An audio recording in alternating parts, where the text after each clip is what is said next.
ये दीपावली के अवसर पे लिखा गया है। गुरु के ज्ञान से, गुरु की कृपा से आप सबकी, हम सबकी रोज़ दिवाली है। इसलिए ये नहीं कि दीपावली के मौके पर है तो उसी समय के लिए, हर दिन तो होली, हर रात दिवाली, हर एक का जीवन ही उत्सव बन गया है। तो दीपावली के अवसर पर ये पत्र लिखा गया है। लिखा है कि आज दिवाली मनाई है, पर सच्ची दिवाली क्या है वो तो किसी को भी पता नहीं है। सच्ची दिवाली है जब मन रूपी रावण का राज्य हमारे ऊपर नहीं चले।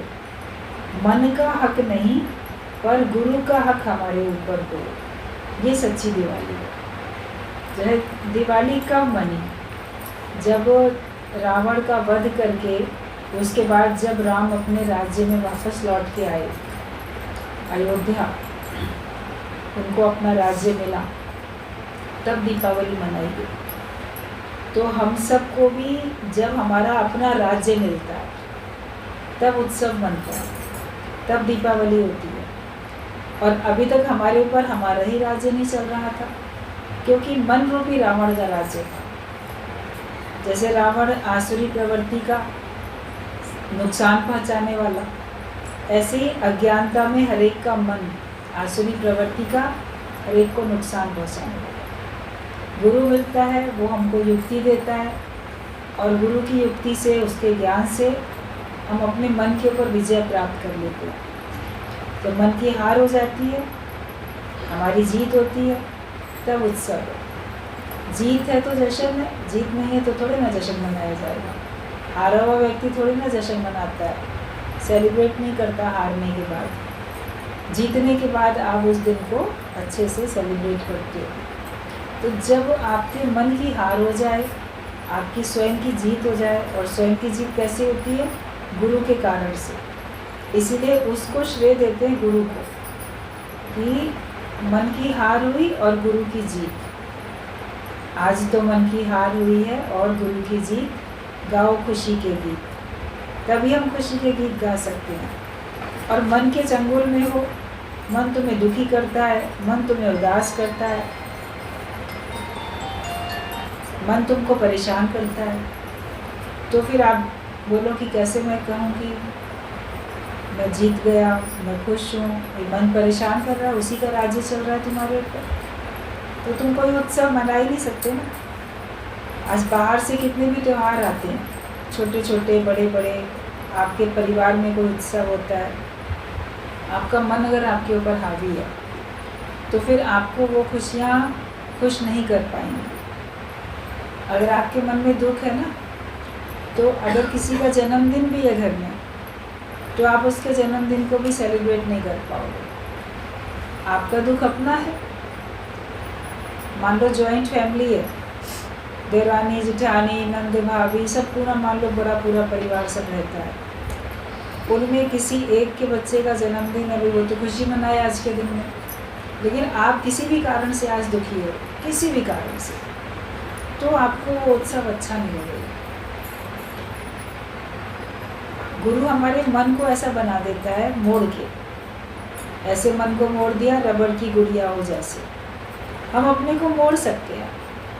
अपने जो भी परेशानियाँ, दुख, दर्द, चिंताएं, समस्याएं जो भी हैं, उनको एक किनारे करके हम दूसरे की खुशी में खुश हो सकते हैं। ये नहीं होगा कि मैं कैसे खुशी मनाऊं, मेरे लिए तो ये कोई त्यौहार ही नहीं, मैं तो अपने दुख में डूबा पड़ा हूँ। अपने दुख को एक किनारे रखो, औरों की खुशी में खुश होना सीख जाओ, तब आप ज़िंदगी में सफलता प्राप्त कर सकते हो। वरना हर मोमेंट पे आप फेल होते चले जाओगे, गिरावट आपकी होती चली जाएगी। तो सच्ची दिवाली जो होती है, वो जब मन के ऊपर आपका राज्य खुद का हो जाए, ज्ञान के हिसाब से आप अपने मन को जीत लो, तब आप दिवाली मनाने के हकदार हो, और तभी उसमें खुशी भी मिलेगी। क्योंकि तभी आप हर एक के साथ अपने मन की मैचिंग कर सकते हो। कहते हैं दिल मिले तो दिवाली, नहीं मिले तो दिवाला। दिवाला निकला पड़ा, जैसे किसी का दिवाला निकल जाता है ना, तो उसका सब कुछ लुट गया, अब उसके पास कुछ बचा ही नहीं। तो अंदर में इतना खोखलापन, इतना खालीपन आता है कि जैसे मेरे पास तो कुछ बचा ही नहीं। लेकिन जब हर एक के साथ विचार मिला के हम चलते हैं तभी हमें खुशी मिलती है। सत्संग में भी आने पे गुरु के विचार, हमारे विचार जब एक होंगे तब हमको खुशी मिलेगी, वरना ज्ञान में भी आके आपको खुशी नहीं मिल सकती। उसके विचार मेरे बन जाए, मैं उसी एंगल से सोचने लगूं, उसी एंगल से मैं देखने लगूं, उसी एंगल से मैं कार्य करने लगूं, जो गुरु की समझ है वो मेरी समझ बन जाए, तो फिर आप अपने मन को जीत सकते हो। तो सच्ची दिवाली है जब मन रूपी रावण का राज्य हमारे ऊपर नहीं चले। सोच लो, आप लोग के ऊपर मन राज्य करता है या ज्ञान के विचार आपके ऊपर राज्य करते हैं, गुरु राज्य करता है, कौन राज्य करता है? अगर मन राज्य करता है तो आप दिवाली मनाते ही नहीं हो, और अगर ज्ञान के हिसाब से जीवन जीते हो तो फिर आपकी दिवाली सच्ची दिवाली है। मन का हक नहीं पर गुरु का हक हमारे ऊपर हो। इस शरीर, तन मन धन का मालिक गुरु है, ना कि हम। मैं नहीं हूँ, है ही भगवान, ये सच है। यदि तन मन का मालिक गुरु बना फिर फिक्र हमें क्या हो। अपने तन की भी हम क्यों सोचें, मन की भी क्यों सोचें? मन भी हमने सौंप दिया। जब भगवान को कहते हो अब सौंप दिया इस जीवन का सब भार तुम्हारे हाथों में, सारा भार हमने सौंप दिया है, फिर हमें क्या चिंता करनी? हमारे सर पे कोई भार हो तो हम चिंता भी करें। भगवान सबके लिए देखते हैं, सोचते हैं, उन्होंने प्लान अच्छा कर रखा है और उसी हिसाब से हर एक का जीवन चल रहा है। गुरु मिल जाता है, वो उसके अंदर और प्रसन्नता के रंग भर देता है, जैसे और उसको सुंदर बना देता है। किसी को बहुत सुंदर ड्रेस पहनने को मिली और किसी दूसरे ने उसी सुंदर ड्रेस में और सुंदर एम्ब्रॉयडरी कर दी, सलमे सितारे कुछ उसमें जड़ दिए, सुंदर सा बॉर्डर लगा दिया, कुछ और एक्स्ट्रा सुंदर उसको कर दिया, तो वो और अच्छा लगने लगता है। तो भगवान ने हमको जीवन दिया, मनुष्य जीवन दिया, गुरु ने इसमें और ज्ञान के सब रंग भर दिए और इसको सुंदर बना दिया, सद्गुणों से इसको और सजा दिया ज्ञान से, तो ये हमारा जीवन और अच्छा बन जाता है और सुंदर बन जाता है। तो तन मन धन का मालिक गुरु है, ना कि हम नहीं है। जो मालिक है वो जैसे करे। आप जहाँ के मालिक होते हो अपने घर के, तो आपकी अपनी जिम्मेदारी होती है, आप चाहें जैसे भी अपने घर को सेट करो, फर्नीचर इधर रखो कि उधर रखो, आप जिम्मेदार हो ना, आपकी मर्जी चलेगी। पड़ोसी थोड़ी आके इंटरफेयर करेगा, कोई संबंधी भी नहीं करेगा, अरे ये यहाँ क्यों रख दिया, इसको उधर रख के आओ। किसी को इतना अधिकार दोगे तभी कोई बोलेगा, वरना बोलेगा नहीं। और बोलने के बाद भी अगर आप चाहोगे मानना तभी मानोगे, वरना उसका जोर थोड़ी है कि नहीं तुमने मेरी बात मानी क्यों नहीं। तो आप मन की नहीं चलाओ, गुरु को मालिक बना दो, तो मन तुम्हारा बोलना बंद कर देगा कि मेरी क्यों नहीं मानी जाती है। मान ले तो अच्छी बात है, कोई नहीं मानता तो भी कोई बात नहीं, जिसका जीवन है वो वैसे बनाए वैसे चलाए। तो हम अपने तन मन धन के मालिक को, गुरु को बनाएं, ना कि हम बने। मैं नहीं हूँ, है ही भगवान, ये सच है और कुछ सच नहीं है। सच ये है कि तुम नहीं हो, वास्तव में तुम्हारे रूप में भी वहाँ भी भगवान ही विद्यमान। उधर भी तुम कहाँ हो? भगवान कृष्ण ने अर्जुन को जब ज्ञान सुनाया है, भगवद गीता में आप लोगों ने पढ़ा सुना है, तो उसको बोलते हैं कि पांडवों में धनंजय भी मैं हूँ। धनंजय अर्जुन का ही नाम है, तो पांचों पांडवों में वो अर्जुन को सुना रहे हैं ज्ञान। उसमें भी क्या कहते हैं, मैं सब जगह पे हूँ, तो पांडवों में अर्जुन भी मैं ही हूँ। मतलब तू जो अपने को सोचता है कि मैं अलग हूँ और मैं ज्ञान सुन रहा हूँ, तो तू है ही नहीं, वहाँ भी मैं ही हूँ। तो हम भी अपने को ये समझें कि मैं हूँ ही नहीं, यहाँ भी भगवान के अतिरिक्त कोई नहीं है। ये मेरा एक वहम है, कल्पना है, भ्रम है कि मैं हूँ, वास्तव में मैं नहीं हूँ। मेरे अंदर ही बसने वाला तो भगवान ही है। मैंने गलत सोच रखा था कि मैं हूँ, तो जब आप देखोगे वहाँ भी भगवान है, तो आपके सारे दुख दर्द चले जाते हैं। जब तक हम मन की एक भी बात सुनते हैं तब तक मन के मुरीद मतलब गुलाम है। पर कबीर कहता है कि कबीर कूकर राम का जित खींचे उठ जाए। कबीर ने तो कहा कि मैं तो राम का ही जैसे पालतू कुत्ता हूँ, अपने को उसने भगवान का कुत्ता बना लिया। वो अपने मालिक के हिसाब से चलता है ना, जो उसका जिसका भी पालतू होता है, कि मैं अपने राम का ही हूँ और जहाँ वो मेरी डोर खींच के ले जाता है मैं वहीं जाता हूँ और मैं खुश रहता हूँ। कुत्ता अपने मालिक के प्रति कितना वफादार होता है और वो अपने मालिक को हर रूप में पहचान भी लेता है। तो हम भी ऐसे बने कि हम हर रूप में भगवान को पहचान सकें। हम एक मूर्तियों के रूप में भगवान को पहचानते हैं, बाकी हम और प्राणियों के रूप में भगवान को नहीं पहचानते। लेकिन ऐसा मन को बनाओ, तुम ऐसे बन जाओ कि हर रूप में हमको याद रहे कि ये धारण किसने किया, ये रूप ये भी तो भगवान ही है। तुम हर रूप में भगवान को पहचान सके और हुक्म की हवा हमको जहाँ ले जाए हम वहाँ खुश रह सकें। भगवान का हुक्म जैसा है, जब जैसा उसने चाहा उसी में हमें खुश रहना। जब उसने हमारे मन के मुताबिक हमको परिस्थितियाँ दी तो हम खुश हैं, और जब भगवान अपने मन के मुताबिक दे रहा है तो भी तो हम खुश रहें। हमारी मर्जी पूरी होती है हम खुश होते हैं, भगवान की मर्जी पूरी होती है तो क्यों नहीं खुश होते। भगवान से जब इतना प्रेम हो जाएगा तब भगवान की मर्जी पूरी होगी तो आप खुश रहोगे। आपका अपने बच्चों से प्रेम है, बच्चों की फरमाइश पूरी करते हो वो खुश होते हैं, उनको खुश देख के आपको कितनी खुशी होती है। देखा बच्चे ने फलाना खिलौना कहा था, मैंने उसको लेके दिया, ये कितना खुश है। तो उसकी खुशी में खुश हो जाते हैं पेरेंट्स।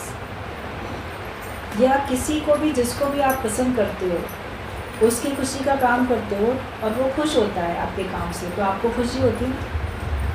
तो भगवान से भी हमको ऐसा होए कि भगवान को खुशी मिल जाए, ऐसे हम काम करें जिससे कि भगवान राज़ी हो, भगवान जिसमें खुश हो जाए और जो वो कर रहे हैं उसमें भी हमको खुशी मिले।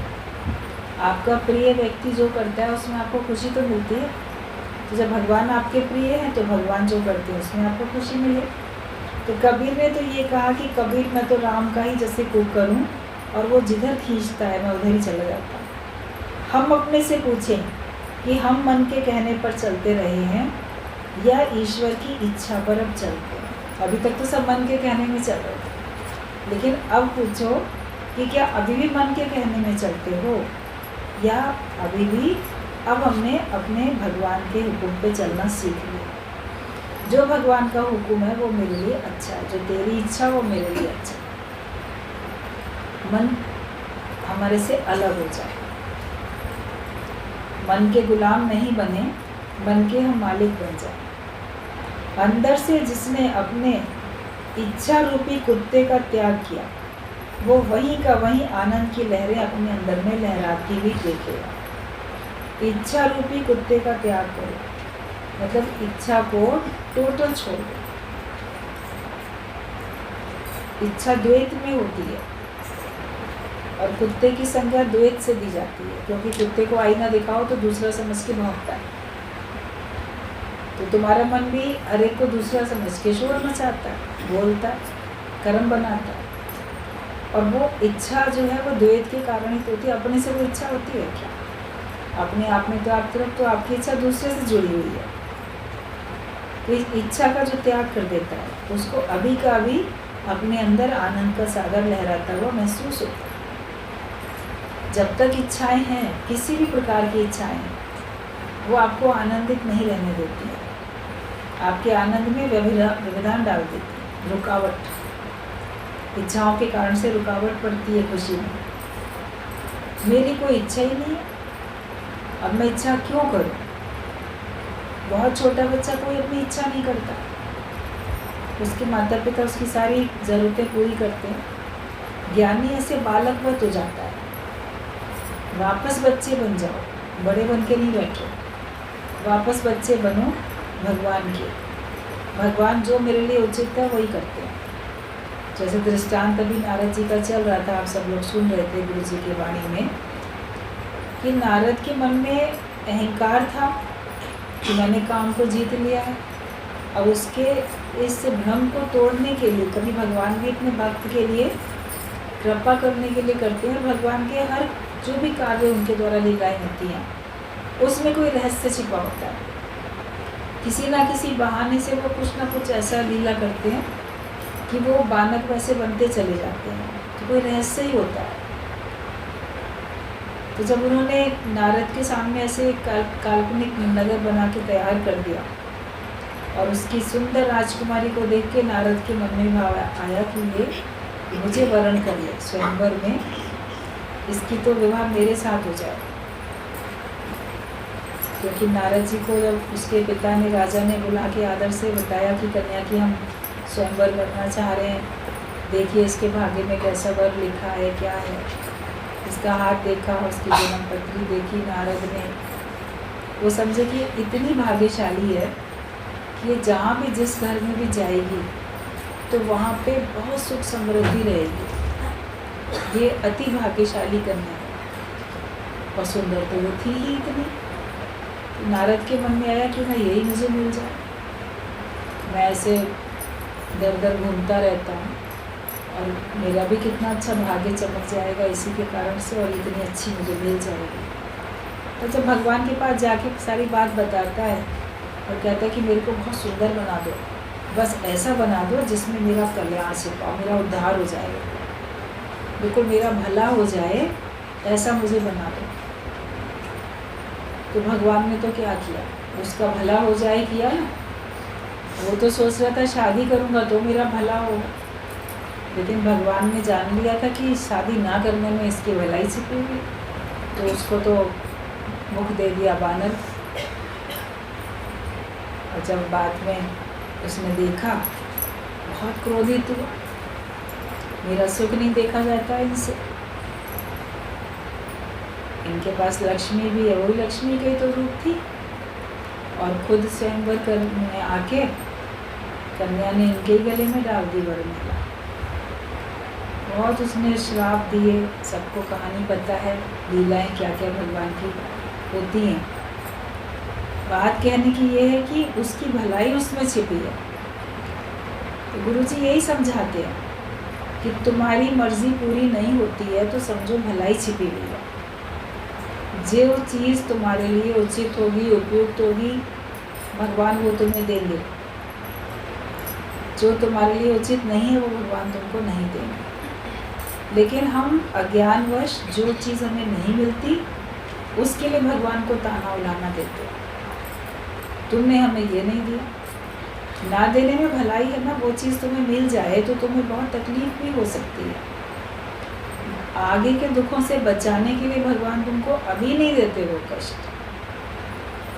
ना होने का एक कष्ट है ना, मेरे पास ये चीज़ है नहीं, होने के बाद तो अनेक उसमें कष्ट होते हैं। कोई भी चीज़ हो, जड़ चेतन जो भी पदार्थ हो, ज्ञान से हमको समझ में आता है कि जो मेरे लिए उचित है भगवान मेरे लिए वही आज तक करते चले आए और अब तो आगे वही करेंगे, क्योंकि हमने अपनी इच्छा छोड़ दी। जब आपने अपनी इच्छा छोड़ दी तो भगवान तो सबसे अच्छे से अच्छा आपका जीवन बनाएंगे। बाकी आपको अपने लिए जो सोचना है वो आप जब सोचते हो तो आप अच्छे बुरे के जिम्मेदार तुम खुद बनते हो। तुम्हारा जीवन अच्छा बना कि तुम्हारा जीवन खराब हुआ, क्रियमान कर्म करने का अधिकार मनुष्य को है। तेरे हाथ में है जीवन बनाना। तुम अपना जीवन अच्छा बनाओ या बुरा बनाओ, तुम्हारे हाथ में है। तो इसलिए भगवान बीच में रुकावट नहीं डालते कि इनको करने दो। कई बार लोग कहते हैं जब कोई बुरा करता है तो भगवान उसको रोक क्यों नहीं लेते, उसको क्यों करने देते हैं। भगवान के हाथ में तो सब कुछ है ना। पापी पाप करते रहते हैं, अपराधी अपराध करते रहते हैं, बुरे लोग बुरा काम करते रहते हैं, भगवान रोकते क्यों नहीं है। भगवान ने उनको क्रियामान कर्म करने का अधिकार दिया है, वो करते हैं। भगवान भी दृष्टा होकर देखते रहते, ठीक है जैसा करेंगे वैसा बनेगा। भगवान किसी के खेल में इंटरफेयर थोड़ी करता है। तुम क्रियामान कर्म करो, भगवान तुम्हारे बीच में बिल्कुल नहीं आएंगे। लेकिन जब तुम शरणागत हो जाओगे कि भगवान आपको सौंप दिया, जैसा जी चाहे वैसा जीवन हमारा कर दो, तो भगवान तो बेस्ट करेगा ना, वो तो सबसे अच्छा करेगा। भगवान तुम्हारा जीवन बिगाड़ेंगे थोड़ी, तुम्हारा जीवन तो और सुंदर बनाएंगे। ज्ञान में आने के बाद तभी तो मन खुश रहता है हर एक का, क्योंकि अब उसको भगवान की मर्जी, अपनी मर्जी एक महसूस होती है और उसमें उसको खुशी होती है। वो जानता है कि इसी में मेरी भलाई छिपी है। इसलिए अपने मन की नहीं सुनो, गुरु के ज्ञान को समझो।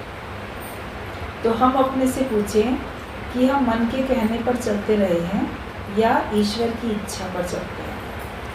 अंदर से जिसने अपने इच्छा रूपी कुत्ते का त्याग किया, वो वहीं का वहीं आनंद की लहरें अपने अंदर में लहराती दिखेगा।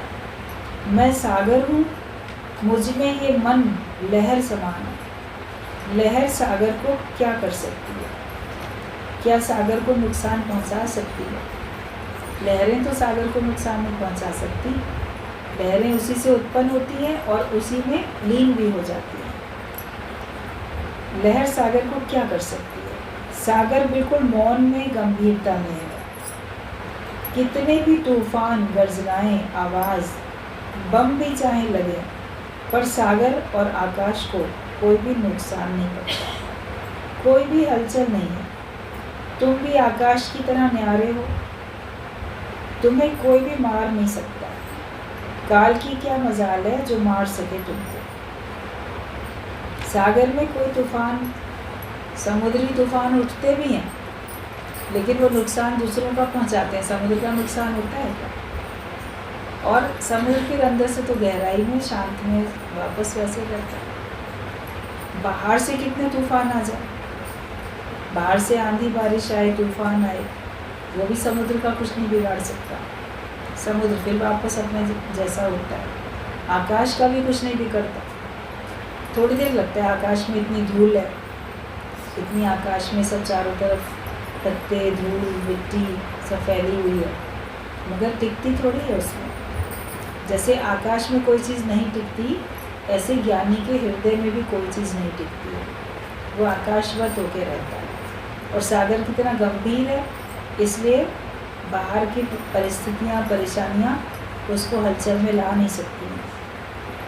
तो तुम्हारा कोई भी नुकसान नहीं कर सकता है और तुम्हें कोई मार भी नहीं सकता। किसी को भी कोई नहीं मार सकता। सब परिवर्तन होता रहता है। जितनी चाबी भरी राम ने उतना नाचे खिलाए। उसने जितने दिन के लिए तुमको दुनिया में भेजा है, उतने दिन तुम आके काम करते हो। जो भी आपको अच्छा लगा, जो आपको समझ मिली, उसके हिसाब से जीवन अपना बनाया। और जब आपका लेन देन पूरा होता है तो आप दुनिया से वो देह छोड़ के चले जाते हो। सब ऑटोमेटिक हो रहा। आत्मा को तो कोई मार ही नहीं सकता, कितने भी कोई शत्रु हो जाए, लेकिन जब तक भगवान का हुक्म नहीं होगा तब तक कोई किसी का वध नहीं कर सकता। ज्ञानी ये जानता है, इसलिए वो भगवान के खेल में शिकवे शिकायत नहीं करता। फलाने ने मेरे प्रिय का ना मर्डर कर दिया, उसको मार डाला, एक्सीडेंट हुआ तो चला गया, कुछ और बात हुई तो ऐसे हो गया। ऐसा नहीं होता तो शायद वो बचा रहता। ये हम सोचते रहते हैं, लेकिन जो भी कुछ होना होता है वो भगवान की मर्जी से होता है। कोई ना कोई परिस्थिति, कोई ना कोई बहाना कैसे बन जाता है। कल भी किसी ने हमको बताया कि 2 मंजिल पे ऊपर कोई ऐसे कुछ काम कर रहा था लड़का, और अचानक से वो वहाँ से गिर गया अपने ही घर में, डिसबैलेंस होके गिर गया। 2 मंजिल से नीचे गिरा और उसके प्राण चले गए। ये कोई ज़्यादा उम्र भी नहीं थी, 40 के अंदर अंदर ही था, बच्चे भी छोटे। तो जब ऐसा हुक्म आया तो हो गया ना, वरना अपने घरों में तो लोग काम करते ही। कभी छत पे कोई काम कुछ देख रहा होगा, कुछ कर रहा होगा, किसी ने उसको धक्का नहीं दे दिया, कुछ नहीं हुआ, कोई आंधी तूफान नहीं था, कोई बारिश नहीं थी, कुछ भी नहीं था, नॉर्मल कल मौसम था परसों। तो कब किसको क्या हो जाए। आप बोलोगे घर से बाहर जाएंगे ना तब एक्सीडेंट हुआ, तो घर में भी तो कुछ ना कुछ हो जाता है। कोई घर में ही एक बार अपनी सीढ़ियों से नीचे उतर रहा था, रोज़ सारी ज़िंदगी सीढ़ी से उतर के पहली मंजिल से दूसरी मंजिल से ग्राउंड फ्लोर पे आता ही था। घर में ही अंदर से सीढ़ियाँ बनी हुई थी, और जिस दिन भगवान का हुक्म हुआ उसका सीढ़ियों में ही कहीं पैर फिसला, उलझा, अपने ही घर में ऐसे लुढ़क के गिरा, सर फटा और दुनिया से गया। जिसको जैसे जाना होता है वैसे जाता है। परमात्मा अपने ऊपर थोड़ी ना कोई इल्ज़ाम देता है।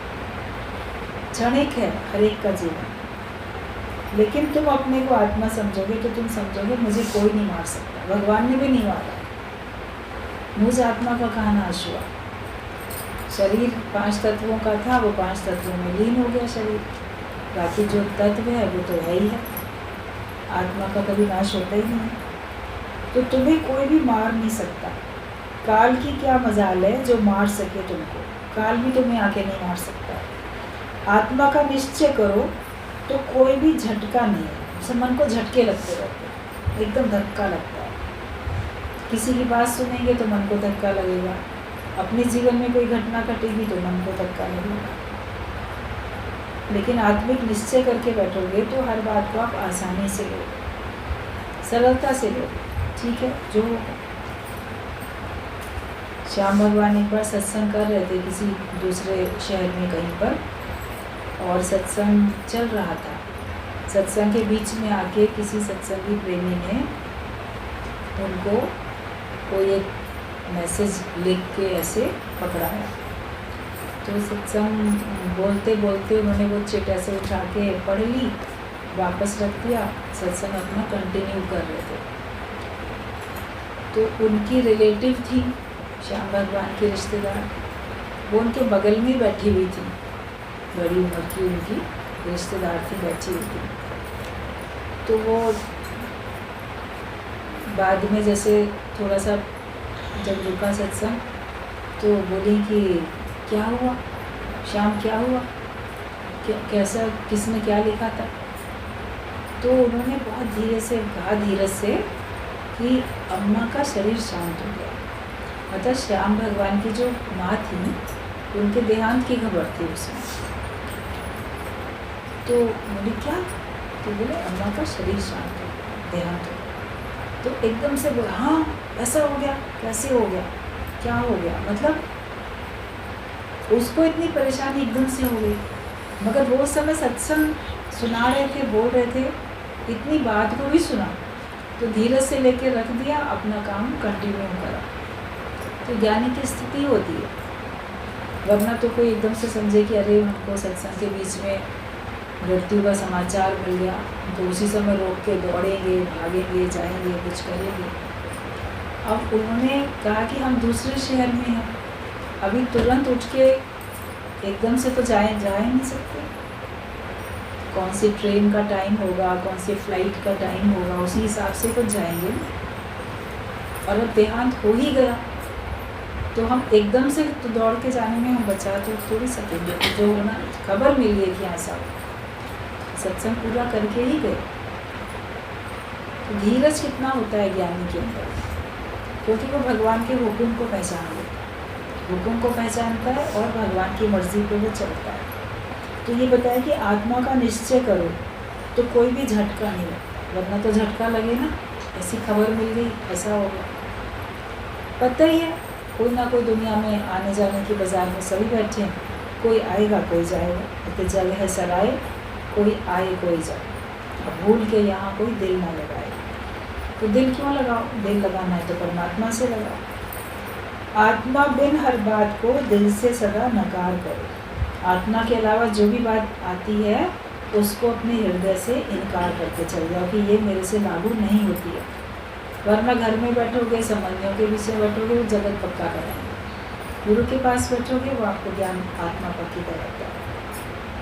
शरीर में खड़ा होकर कोई चाहे कितने भी साल ज्ञान सुने या कर्म भक्ति करे, पर देह अध्यासी आत्म अनुभव नहीं कर सकेगा। जो देह अध्यास में हो तो आत्म अनुभव तुम नहीं कर सकते। जो जितना इम्पोर्टेंट काम करता होता है तो वो छोटी छोटी बातों को तो फिर इग्नोर करता ही है। एक सोल्जर भी इग्नोर करता है, कोई और बड़ी पोस्ट पे है, उसको उस समय जो काम करना है वो करके तभी जाएगा, भले कैसी भी उसको न्यूज़ मिल जाए। तो दिल से जगत की बातों को ज्ञानी इनकार करते चलता है। और अगर तुम देह में रह के अपने ज्ञान को सुनते हो, मैं शरीर हूँ, मैं फलानी हूँ और मैं ज्ञान पक्का कर रही हूँ, तो फिर आप ज्ञान पक्का कैसे कर पाओ? अपने को देह मान के ही बैठो। देह ना मानना ही तो ज्ञान है। देह को धारण किया है तुमने, तो बाकी सब ने भी धारण किया, जैसे तुमने किया वैसे औरों ने धारण किया। तो शरीर में खड़ा होकर कोई चाहे कितने भी साल ज्ञान सुने या कर्म भक्ति करे, पर देह अध्यासी आत्म अनुभव नहीं कर सकेगा। देह को भुलाओ, मैं तीनों कालों में देह नहीं हूँ। जहाँ भी हो वहाँ से ज्ञान यज्ञ शुरू करो। तुम जहाँ भी हो वहाँ पे ज्ञान यज्ञ तुम शुरू करो। देह को भुलाते चले जाओ। जिधर भी रहते हो, जिनके बीच में रहते हो, तुम ज्ञान की वार्तालाप, ज्ञान की चर्चा करो। जितना तुमको आता है तुम उतना सुनाओ। दूसरे का ज्ञान सुनने नहीं बैठ जाओ। बोलो नहीं तुम्हारी बात सुनने के बाद, पहले हम अपनी सुनाएं। जब आप अपनी सुनाना शुरू करोगे तो अगला फिर अज्ञानता की बातें बोलना बंद कर देगा। आप लिहाज वश चुप बैठे रहते हो, दूसरे लोग आते हैं बता के जाते हैं कुछ कुछ बातें, फिर आप कभी अंदर से हाँ करते हो, कभी अंदर से ना करते हो, लेकिन सुनने में फिर वो बातें आपको पक्की होने लग जाती हैं। फिर अपनी भी तो सुनाओ। कोई समय कि ठीक है आप चुप रहे, आपने सुन लिया, मगर हर दिन थोड़ी ना आप अज्ञानता की बातें सुनते चले जाओगे। तो देह को भुलाते जाओ और जहाँ भी हो वहाँ ज्ञान यज्ञ शुरू करो। कोई ना कोई भगवान का प्यारा तुम्हें मिल ही जाएगा। सब मनुष्य मुसीबत के समय दुखी होते हैं, उनका हृदय उस समय निर्मल होता है। किसी ना किसी को ये वचन सच्चे लग ही जाएंगे और आपका भी मन बहला हो जाएगा। जो भी कोई दुखी है, परेशान है, तो उसको उस समय कोई अगर ज्ञान सुनाता है तो उसको अच्छा लगता है। गुरुजी बोलते थे कि जिस समय मिट्टी गीली है उस समय उसमें बीज डालोगे तो वो अंकुरित होएगा जल्दी, गीली मिट्टी। तो कभी संसार में कोई मन या किसी भी कारण से दुखी है, परेशान है, तो उसका हृदय उस समय गीली मिट्टी की तरीके से, उस समय अगर आप ज्ञान का बीज उसके हृदय में डालोगे तो ज्ञान उसको पक्का हो जाएगा। ज़्यादातर ऐसा हो। और आप हर एक के साथ ज्ञान की बात करो तो उनको भी अच्छा लगेगा और तुम्हारा भी मन बहलाव हो जाएगा। वरना तुम भी खाली बैठे बोर होते रहते, क्या करें, कुछ काम नहीं करने के लिए, या अब जीवन कैसे कटे, क्या हो, मन पता नहीं क्या क्या सोचता है। तो गुरु ने इतना अच्छा ज्ञान का कार्य दिया, उस कार्य में लगो, अपने आप को लगाओ, सहयोगी बनो, गुरु का संग करके उससे काम मांगो। सारे संसार को तुम्हारी ज़रूरत है, सारे संसार को सच्चे ज्ञान की आवश्यकता है, सच्चा ज्ञान देने वाले सच्चे लोगों की आवश्यकता है। ठग लोग तो ठगी करके पता नहीं कितना लोगों का नुकसान कर रहे हैं, और तुम अच्छे और सच्चे होके भी चुपचाप घरों में बैठे हो। लोगों को नुकसान से भी तो बचाओ। तो डबल फ़ायदा होता है कि जब मनुष्य मुसीबत के समय दुखी होते हैं तो उनका हृदय उस समय निर्मल होता है, जैसे गीली मिट्टी की तरह होता है, और किसी ना किसी को ये वचन सच्चे लग जाए। तुम सबको ये ज्ञान सुनाओ और आपका भी मन बहलाव हो जाएगा, तुम्हारा भी मन बहलाव। वरना अगर कार्य में नहीं लगोगे तो घर के काम कितने होते हैं। नौकरी में भी आप जब जाते हो तो उसमें भी कितना काम होता है, जाते हो वहाँ भी तो फालतू बातें ही करते हो बच्चे। तो अपना मन को सच्ची राह दिखाओ, तो मन को आत्मा की राह दिखा दे, वरना मन नहीं मानेगा। हमको इस आत्मा की राह अपने मन को दिखाए, खुद भी ज्ञान में रहो, दूसरे को भी ज्ञान में आगे बढ़ाते चले जाओ। एक यही काम करना है, आप जपे और नाम जपा, सुनत कहत रहत कथ। अपने मन को भगवान की तरफ मोड़ दो, मन की दिशा मोड़ दो, तो मन की तरंग मोड़ दो, बस हो गया। बस मन की तरंग आपकी मुड़ गई, पहले संसार की तरफ थी, देह की तरफ थी, अभी परमात्मा की तरफ है, आत्मा की तरफ है। तो फिर आपका काम जैसे पूरा, पत्र भी पूरा हो गया, और ये बात मान लोगे तो आपके भी जीवन का काम पूरा होगा।